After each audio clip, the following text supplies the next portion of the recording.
This episode is brought to you by May Precision Ag. Be sure to reach out to Jerry May for all your Pioneer seed, grid soil sampling, or custom farming needs.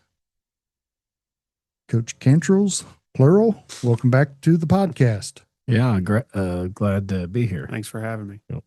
You bet. We are joined, we don't have the video this week, so we're joined by head coach Matt Cantrell and assistant coach Grant Cantrell, not Gage or Garen.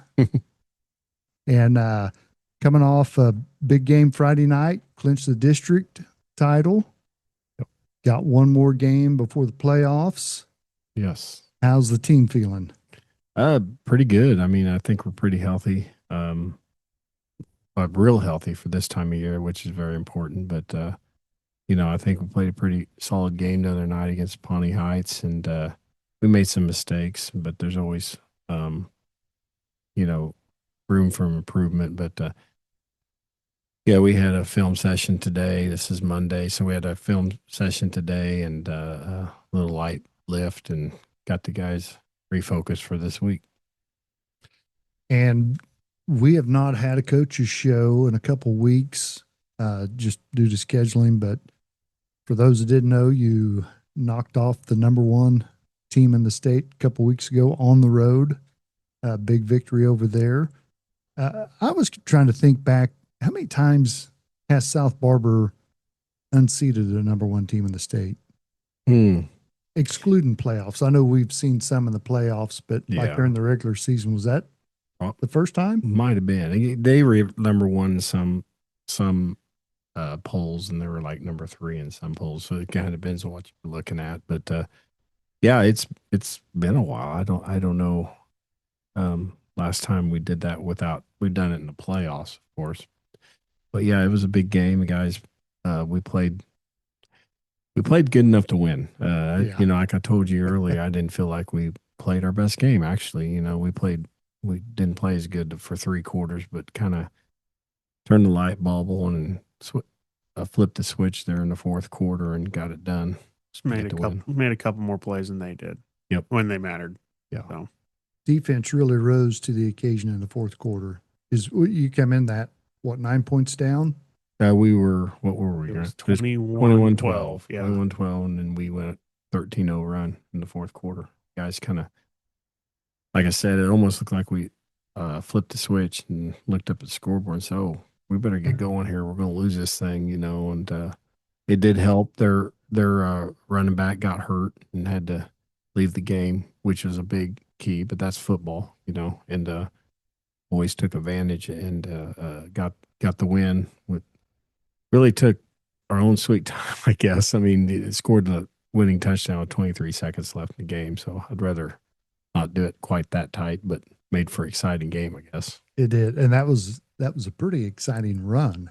Yes, yeah. We kind of had our quarterback Austin said, "Hey, we're going to run a quarterback sweep." We had a timeout in our pocket. I said, "Get up the sidelines, get out of bounds, save us the timeout." We were about 30-yard line, something like that. Yeah, midfield, around there, something like that. So we're just looking to get yards and save a timeout, and he got a key block on the sidelines. Garen gave him a key block, knocked the guy down, and he jumped outside. And all I saw was green grass, coach. He turned it on and scored. So that was better than we were expecting when they called the play. Yeah. So this high school football, and I don't want to sound like I'm being controversial, but that game seemed like Austin in the passing game was off just a touch. Yeah. Was that more nerves or more the defensive scheme that Ingalls brought? Defense. They had a lot to do with it. They were very good on defense. They had speed and they had the guys that could cover and they were switching stuff up too quite a bit. Every time we thought we'd catch them in something, it always seemed like they were in something else. And thankfully, we had, Austin was able to go be an athlete, when it mattered most. But I think they had a great game plan, good job. But like I said, it took a while to kind of figure out what they were doing. Yeah, we never really got comfortable calling plays the whole game.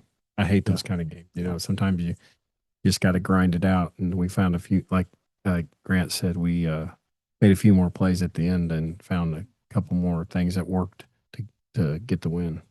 So watching that game it appeared to me that they was able to get pressure to Austin. Well, I didn't see the Cunningham game, so excluding that, but quicker than any other team I've seen you guys play. How's the best way to put it?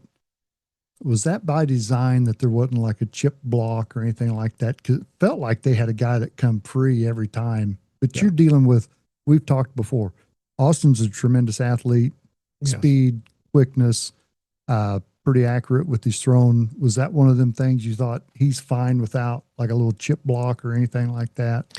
Yeah, that was a part of the game plan. Actually, that's when I talked to you our last podcast about, we spread you out and we don't block anybody. So everybody's going out for a route. Since it's 6-man football, your centers can go out and everything else. So we don't block anybody. So it's a numbers game. So if you're going to send 2 guys to rush, all right, and we send 5 guys out, somebody's open. Yeah. You're trying to cover 5 guys with 4 guys. Or if you going to cover and then you send 1 guy, you better be pretty good, because we're going to make him miss. And we've already pitched it back to our quarterback, to Austin, where he can use his feet or his arm. So kind of like schoolyard kind of ball, Yeah. Type deal. But that was in the game plan.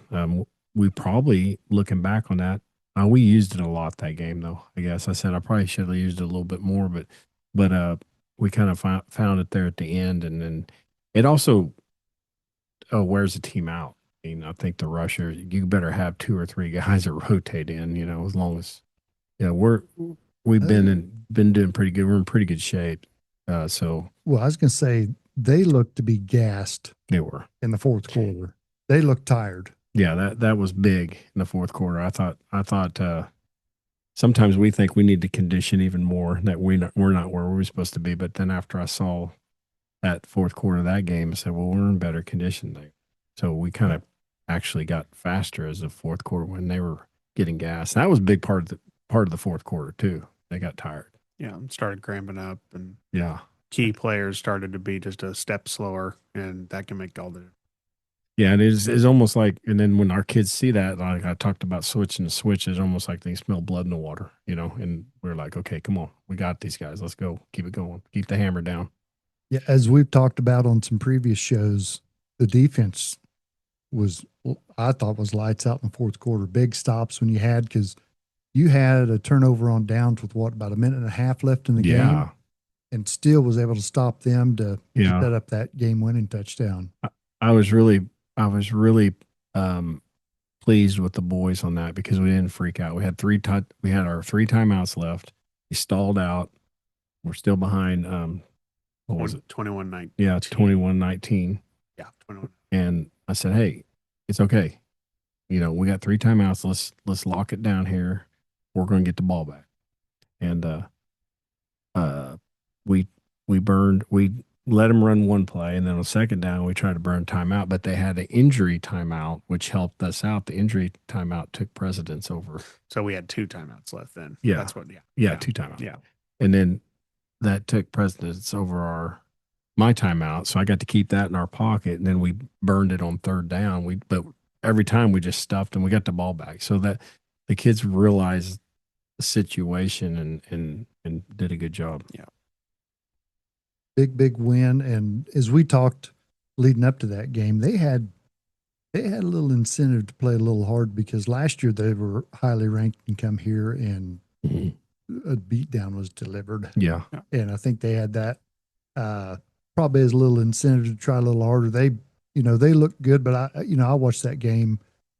I'm not the coach, but I watched that and thought, we're not playing that good. And they appeared to be playing at peak level and couldn't get away from us, you know? Right. So I thought, boy, that's good moving forward, because we'll see some tougher competition coming down the road. Oh yeah. Yeah. Once the playoff starts here, everybody's good then, especially when you get a bye, and we'll be playing first game in the second round. Well, the team that got that second round, they're halfway, they're going to be decent. So, we talked to the boys about the stuff we need to improve on, and over the next 2 weeks, we feel like we need to tackle better. We're missing some tackles out there that we feel like it's technique, and we just got to get back to the basics and get our tackling technique down and stop missing so many tackles. Because when you get into playoffs, everybody's got a good back or two or three. So we got to be able to stop that stuff. Yeah. Seen a little bit of that in the first half of the game last Friday night against Pawnee Heights. They kind of hung around for a little bit, but then you end up getting the mercy rule on them. But some missed tackles opened up some opportunities for them, it looked like, in the first half. Told the guys all week that, they had a couple pretty good backs, that were hard to bring down. They ran hard.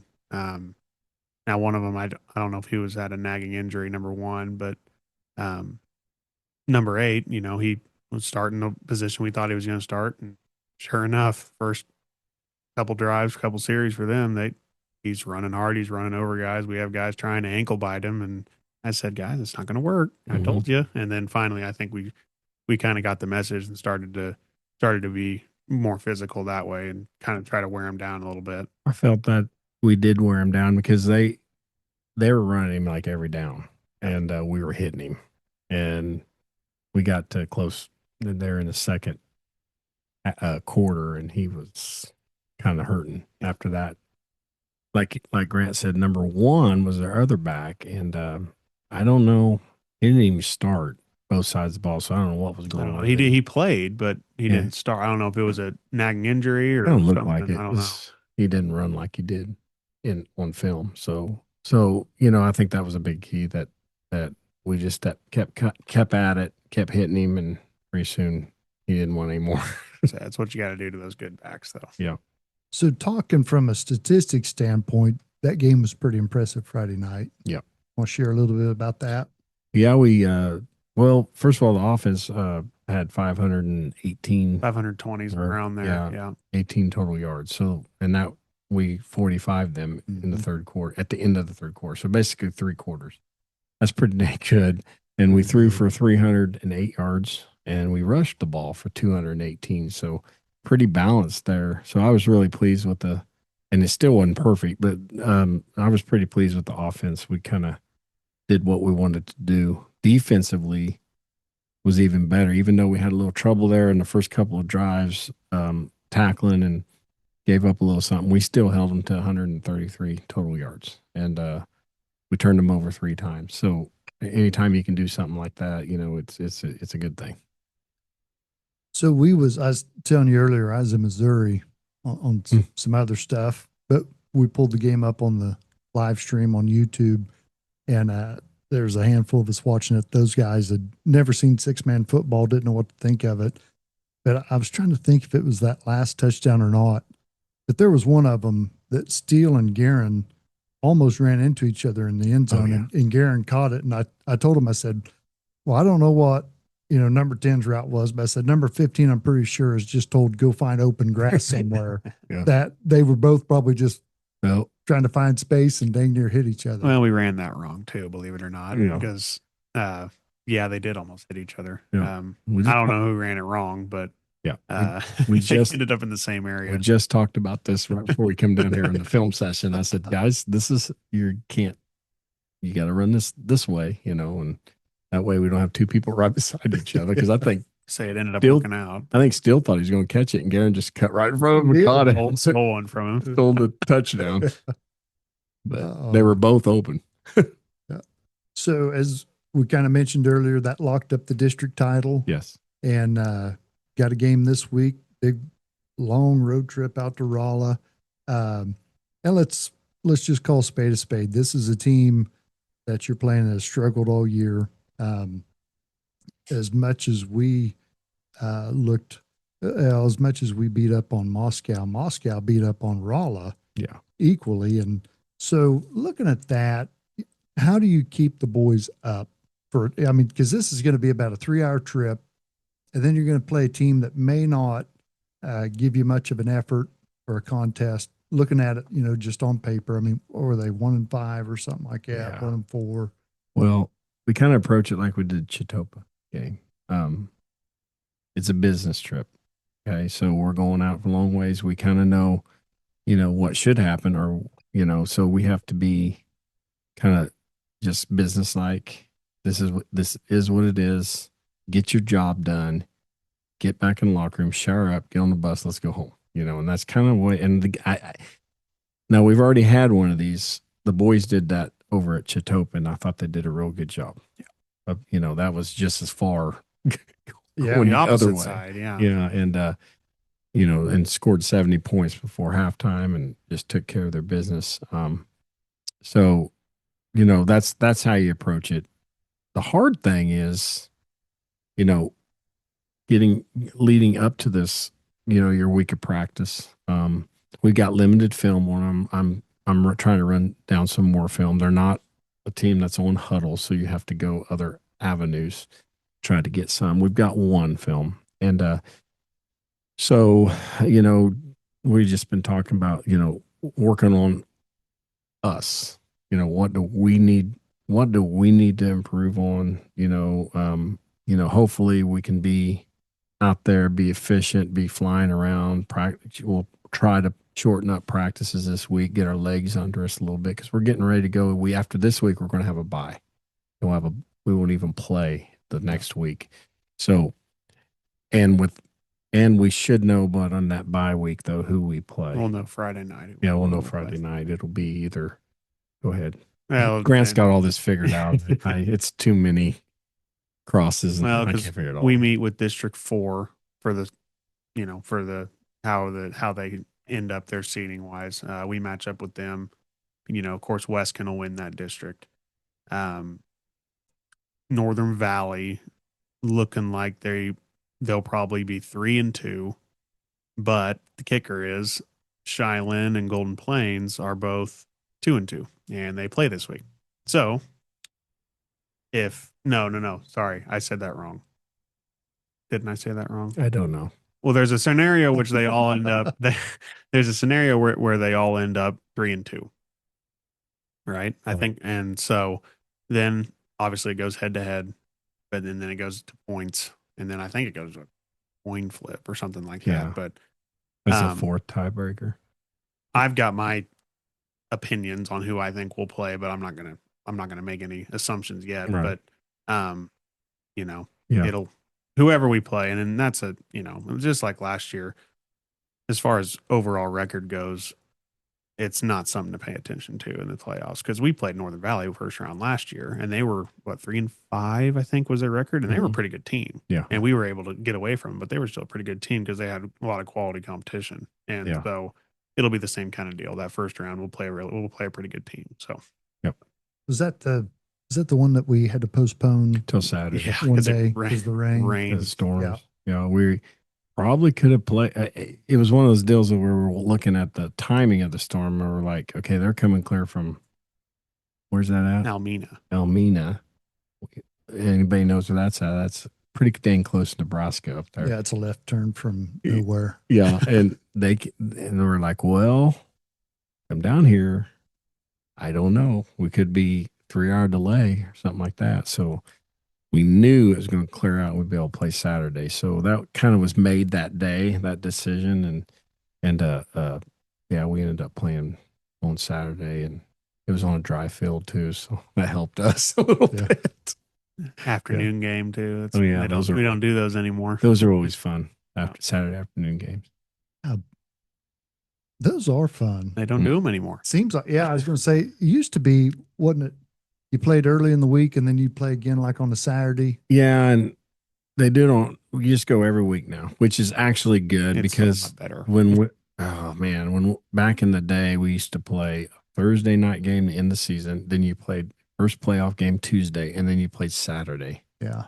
And I'm going to tell you, from a coaching standpoint, getting ready, it's a nightmare. I never slept that whole week when we used to do that. And then if you have any injuries or anything like that, you have no time to recover.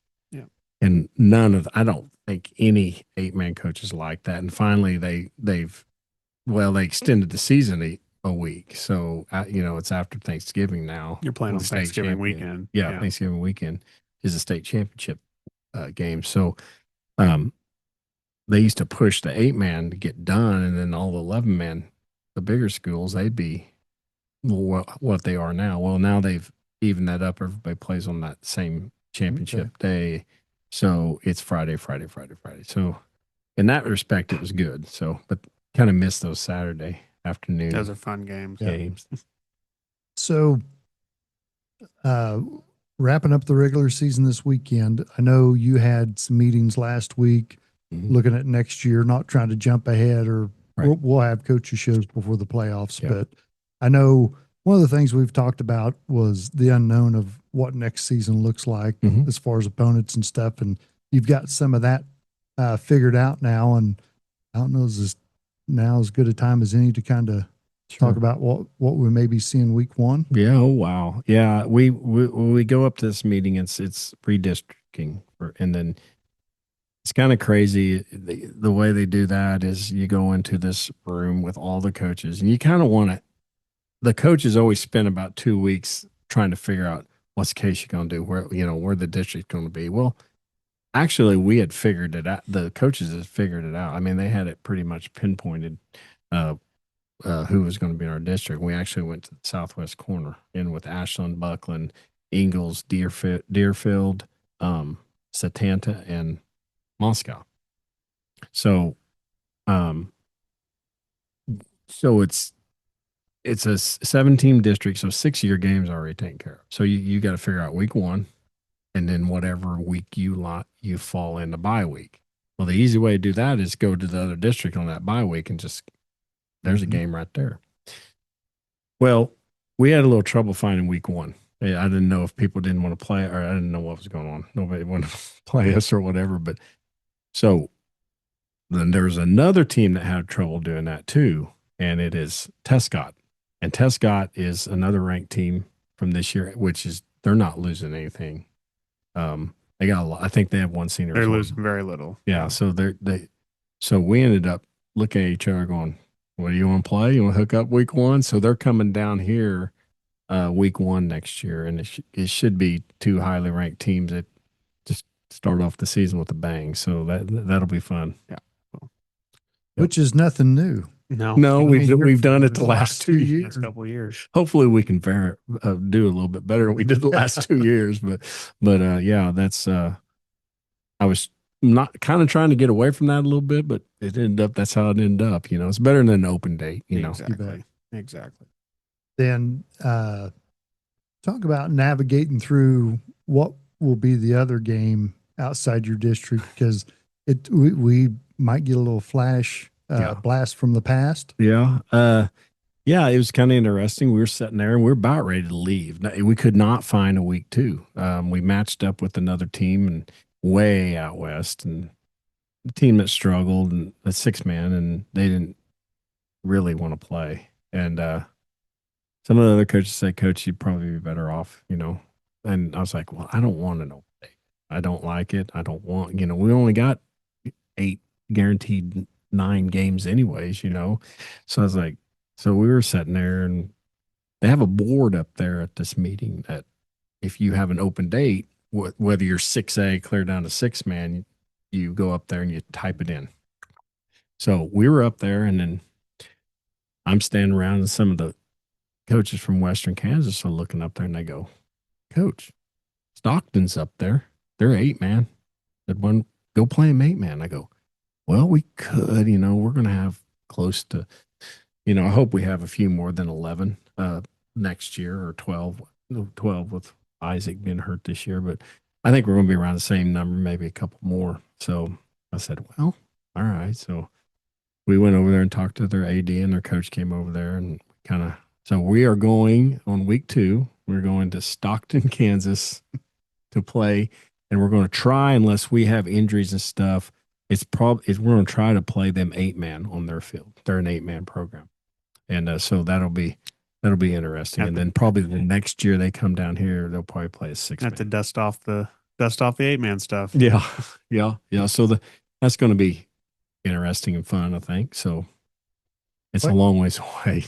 But really, where we're at, like I said, that last podcast, where we're at six-man wise. Everything's a long way. Well, next year, our closest game is Buckland, and That's still a couple hours. yeah, and that's our closest game as far as maybe is Ashland closer than Buckland, about the same. About the same. I thought we had Ashland here. Ashland is actually here, but our closest away game was Buckland. Yeah. So was there, we talked earlier in some podcast about the chances that, some of the teams in our league, in our normal HOPL, there was the opportunities of possibly some of them going to 6-man. That didn't pan out. No, it didn't happen. Actually, Cunningham moved back up to 8-man. Their board voted to do that. And I thought maybe, but there's just been talk. Nobody pulled the trigger and did that. So we're the only team in our league right now in 6-man for the next 2 years after this. So, yeah. So, which it is what it is. oh yeah. Some of them I would have thought. I'm not going to name drop, but we've talked before off the air of a few teams that could probably benefit of dropping down to 6-man to have possibly a little bit more competitive edge. Well, I'll just say this: there's a stigma, a pride thing. Yeah, it's a stigma of 6-man. In some communities, and I think we've talked about this before. It's like I talked with you about this in like 2016 or 7. Yeah, it's like we ain't going 6-man. That's true, and I'll be the first guy to say that I had that too. Until I started studying and watching it, and I was like, oh, that's a pretty cool game. But I think there's a stigma on the 6-man that I don't know. It's not real football, or which I don't really understand that. Though. Well, I mean, I get why they're saying that. If you're going to fall into the number that you can, and you're a struggling 8-man not winning a game or one, I don't, and I don't know the history of some of these schools as far as what they got coming up either. Right? They might have big junior high and grade school coming up, and they're only being 6-man 2 years. I don't know, but the reason why we decided to go to 6-man, we got these small classes coming, and we may not be 6-man in another. Well, we know we're going to be in 2 or even 4, but in 6 years, I don't know where we'll be. But I kind of saw we kind of saw the writing on the wall, that to try to still be competitive and to keep, and even more important, keep football alive in Kiowa, Kansas on Friday night. We need to do this, because I never wanted to get to the numbers being so low that we had to cancel 8-man game. That'd be right. And some programs, some schools had to do that before they moved to 6-man. So I was so glad that we were proactive in moving to 6-man. It's been a good move for us. It really has. I've heard people talk about. I heard people talk older than us about 8-man ain't real football. Yeah. Well, then you hear people talking now, well, 6-man. And I'm like, you still pass, you still run, you still tackle. No. It's football. You should have come watch us play Ingalls. Yeah, and I'll tell you one thing. Some of the people that we've played, I can think of 2 or 3 guys. A lot of those guys can play on Saturdays. I don't care what level they're playing. Yeah. If they're playing 6-man, 11-man, a lot of those guys can play college football. Yeah. It doesn't matter what level you're at. Yeah. In my opinion. Yeah. Go watch 2 good 6-man teams play. We should have went to the state championship against Cunningham and Weskin last year. That was a 49-48 game. And the other 2 8-man games were blowouts. It was the best game. It was the best game of the day. They were halftime games. So, which was a great promoter for 6-man, because they were all played on the same field as the other 2. And so there was a lot of extra eyes got to see the 6 that probably haven't seen 6-man. That was about the best scenario you could have, best game that you could have had that day. So you mentioned Cunningham. Would we see them in the playoffs, or what's the scenario that we would ever see them? Well, like a state championship would be for the final one. Yeah, I hope we see them. They'll be on the east side. Yeah. So yes, I hope we see them. They'll be in the state championship. I'd love to have a chance again. But they have an interesting game. They play Tescott at Tescott this week. this that will Friday. be So Two highly ranked teams should So be. we'll see. We'll see where what they're- happens. I think it'll you be know, a good game. And Tescott has lost to Ingalls, they did but they were missing one of their starting quarterback. Yeah. So it'll be interesting to see how, and I'm assuming he's back now. I Yes. think so. Yeah. As far as I I know, think so. yes. I mean, anybody knows you're missing your starting Mhm. quarterback. It's going to Yeah. hurt you. You get very limited really fast. So that'll be interesting. They had a bye week. Tescott had a bye week this week. So I know they've been getting ready for Cunningham for a couple weeks now. Is that at Tescott or at Cunningham? That's at Tescott. Okay. So I'm kind of interested to see how that shakes out. Probably the first, I would assume probably the first of two meetings because I bet they'll yeah. meet in the playoffs, probably regional or sectional or sub-state, one of the Yeah. two. Yeah. Because they're in the same district. So that's Yeah, the they're district championship over there, the too. two best teams on the east side by far. The Peabody's pretty solid, but Tescott's already handled them once, and so does Cunningham. They Yep. both played them, Yep. so I think those are the three best teams on the east side. It'll be interesting to see how it shakes out. Yeah, And then looking to the playoffs, as we've talked about in previous podcasts, the importance of that win at Ingalls, and then the importance of the win last Friday, looking like we'll have two home games to start. We keep, obviously we keep winning. I think we're gonna host those first two rounds because sectionals last year East went West. This year West comes East, so we're the farthest East on the West side. So it was big. Yeah, it was a very big win at Ingalls. Getting number one in our district was one of the keys this year because I knew in the back of my mind I was like, well, if we were able to do that, I think we're gonna have a chance to stay home for 3 weeks. Really, basically, Mhm. well, that'll be before having to make a big trip out west somewhere. So Yeah. But anyway, I think it was a big win in more than a few ways. Yeah, not only just to take a leg up in the district, set yourself up for what we did last week to win it. Getting that home field advantage in the playoff, Being at able- least for the first two rounds. Yeah, being able to have a chance, to host those two games. which is pretty big. Any scenario where you don't have to leave? Yeah.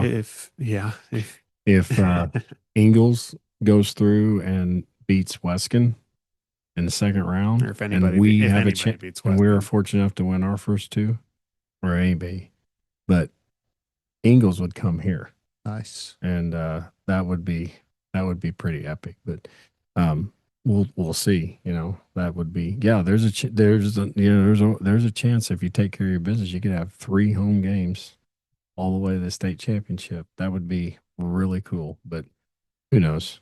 We got to take care of our business first. I mean, Yeah. we got to take care of Rolla this week, get to the bye week, and then we got to take care. It's one game at a time. Yep. We can talk about it here, but we preached her. It's one game at a time. And I started when what was it? Week 3? No, 4 when we started our district games. I Yep. said playoffs start now. I Yeah. mean, district games are playoff games. So, that's the kind of mindset. So gotta first have- playoff game, is that November 7th? it'll be November 7th. Yeah, Yeah. that'll be it. Yep. Should I'll have a home game here. Don't know exactly who it'll be yet. We'll I know. think- We'll know Friday, Yeah, we'll know after Friday. And or we'll have a pretty good idea after Yeah. Friday. yeah, so We won't know for sure. we might get a chance to play the team that beat us out last year here at home. So That'd be nice. I'm kind of hoping for that. We Different referees too. Just saying, I'd throw it in there. I hope so. That- But that might give us a little extra fuel in our tank, if you know what I mean. So Can we talk about that at all? sure. I mean, it's over. Yeah. I mean, it's nearly a year ago, but I mean, there was some very, very questionable calls. Yeah.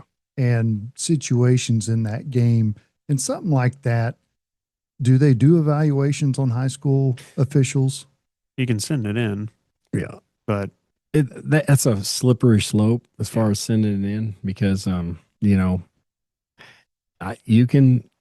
you can send and I don't know what it's called, but you can send in a tape and to the head of officials and nothing's going to happen. But you can say, look here, but You start doing that kind of stuff, and they're obviously that crew's going to find out that you did Yeah. that because they got turned in.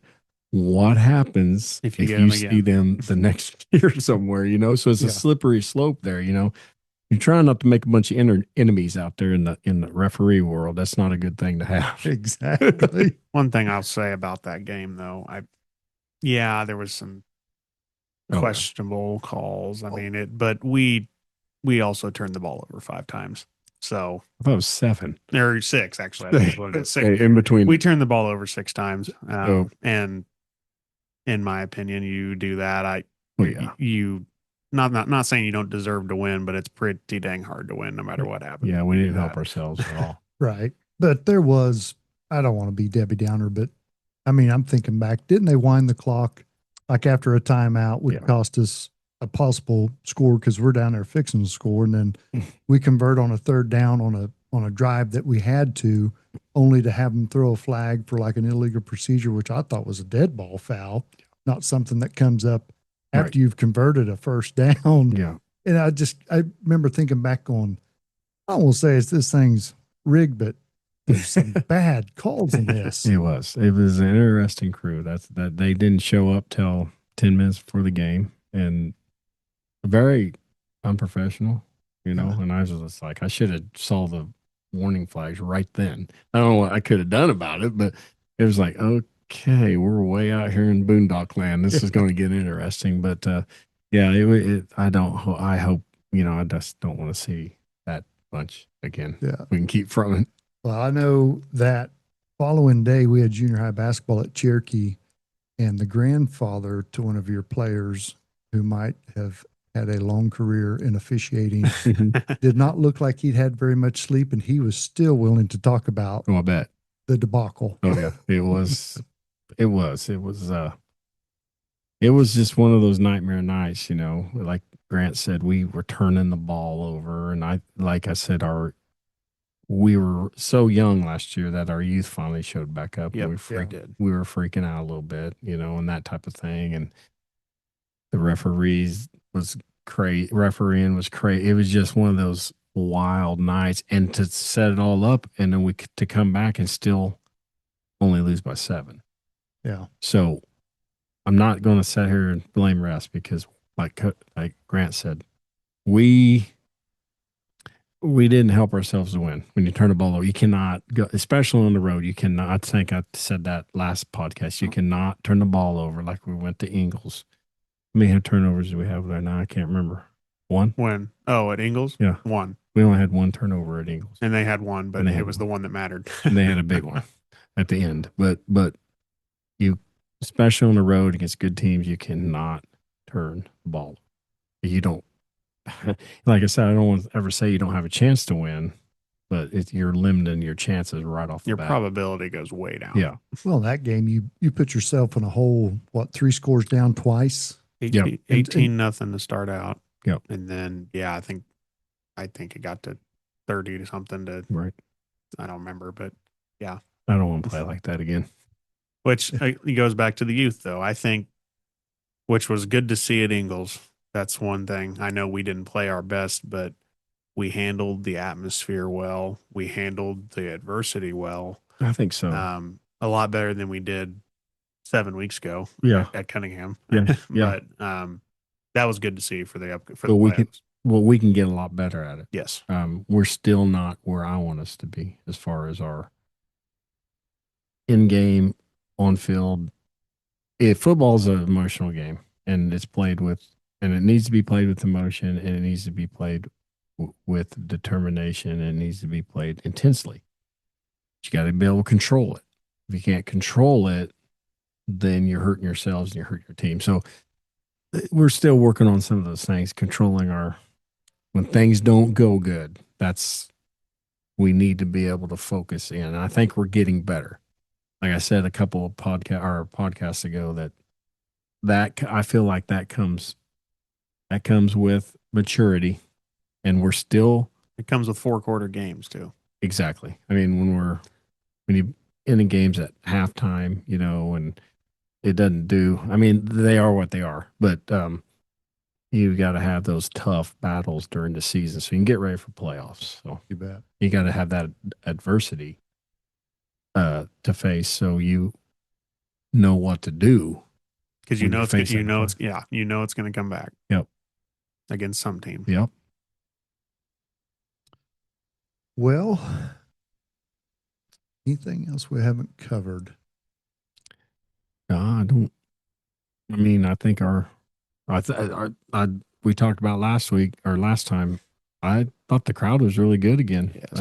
It was a pretty good sized crowd Friday night. Of course, it's only our third home game this year. So, but I think South Barber turned out, and it was just another really, really good night. I felt like, and like I said, winning the game helps that. But I just had that good feeling again that with the community all in a pretty good sized crowd that I just want to tell everybody that, that they don't realize how that helps the team and how that helps the boys. So I'm going to need it again in 2 weeks. Oh yeah. But needs to be the biggest one of the year. Yep.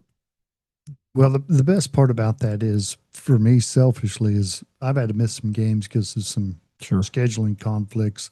I am tickled about the bye week because I'm gone that week for a stock show, but I'll be back the following week, so might be able to do the call on YouTube. Nice. There you go. Nice. And that's always a good time. Yeah, and I think the YouTube or streaming deal's been really good. I mean, to have, because I've gotten text and stuff from people that have been watching, and a lot of former players. Yeah. That are able to and listening and watching to these podcasts too. Even better. There you go. They're saying, I've been listening to you, Coach. Feels like I need to run through a wall. I'm like, well, thanks. Depending on the age of that former player, they might want to reconsider. Yeah, I said maybe not. Calm down, man. Calm down. It's like when those old five guys come here. Chance Sterling brought his old helmet, and it still had his mouthpiece. Oh, he's like, I can go, Coach. Give me some pads. It's like, yeah, probably for a player too. Yeah. Well, anyway. Yeah. Hey, well, I'm going to tell you what. Looking at some of them guys, still quite a few of them still in pretty good shape. Yeah, I would take them for a few plays. I think they could. I think they could line up and do some things for a little while. You bet. Any, I know we've had good turnouts for homecoming and senior night and stuff.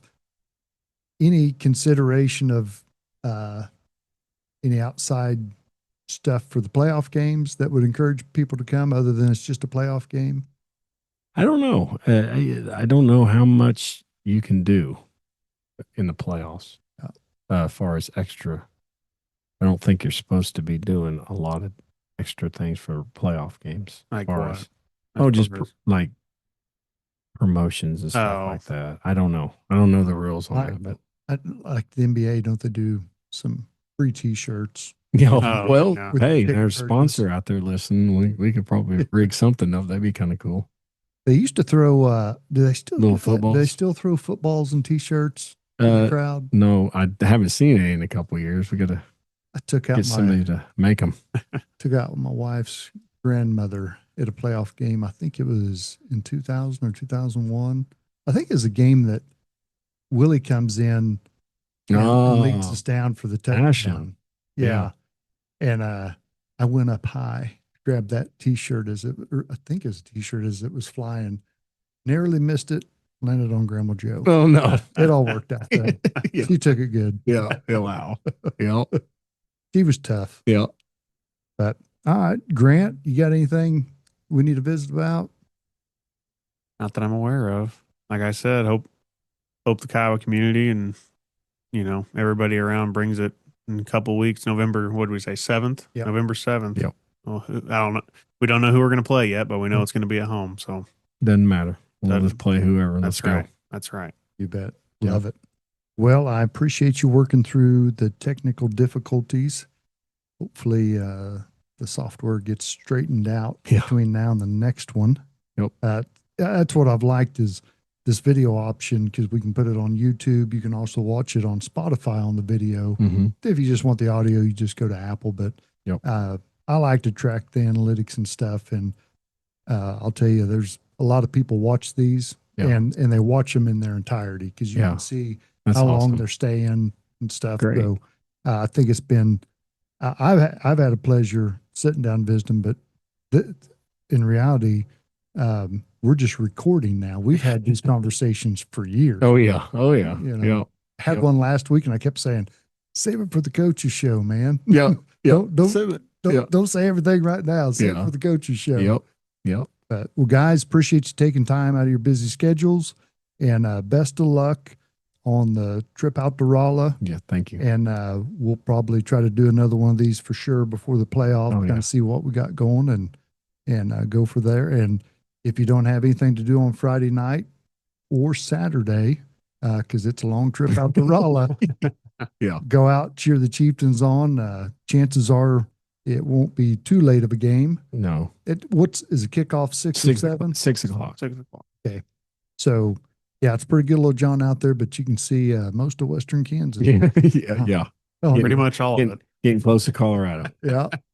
All right. Hey, have a good rest of the week. Good luck this weekend. Thanks, Justin.